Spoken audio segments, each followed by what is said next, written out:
അങ്ങനെ സ്വർണ്ണ വിലയിൽ വലിയൊരു ഇടിവുണ്ടായിരിക്കുകയാണ്. അങ്ങനെ വലിയ ഇടിവൊന്നും ഉണ്ടായിട്ടില്ല.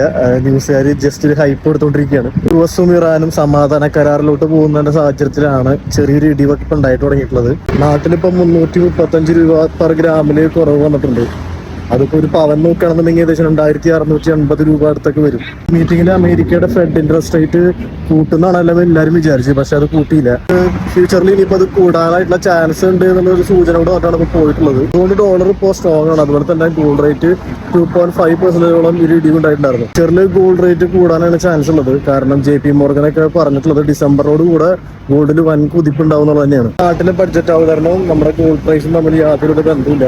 അതിന്റെ കാര്യം കൊണ്ടല്ല ഇപ്പൊ ഗോൾഡ് റേറ്റ് കുറഞ്ഞിട്ടുള്ളത്. ഇപ്പൊ ഗോൾഡ് വാങ്ങിക്കാനായിട്ട് നിൽക്കുന്ന ആളുകളാണെങ്കിൽ ഈ ഒരു സമയത്ത് ഗോൾഡ് വാങ്ങിക്കാൻ ശ്രമിക്കുക. അതുപോലെ തന്നെ ഇനിയിപ്പോ ഗോൾഡ് വിൽക്കാൻ വേണ്ടി നിൽക്കുന്ന ആളുകളാണെങ്കിൽ കയ്യിലുള്ള ഗോൾഡ് ഇപ്പൊ ഒന്ന് ഹോൾഡ് ചെയ്യുക. കുറച്ചുകൂടെ കഴിഞ്ഞാൽ ഗോൾഡ് റേറ്റ് വലിയൊരു വ്യത്യാസം വരാൻ ചാൻസ് ഉണ്ട്. ഇതൊരു ഇൻഫർമേഷൻ ആയിട്ട് ഞാൻ ഷെയർ ചെയ്തതാണ്. അപ്പോൾ വേണ്ടവർ ഈ വീഡിയോ സേവ് ചെയ്ത് വയ്ക്കുക. അതുപോലെ വേണ്ടപ്പെട്ടവർക്ക് വീഡിയോ അയച്ചു കൊടുക്കുക.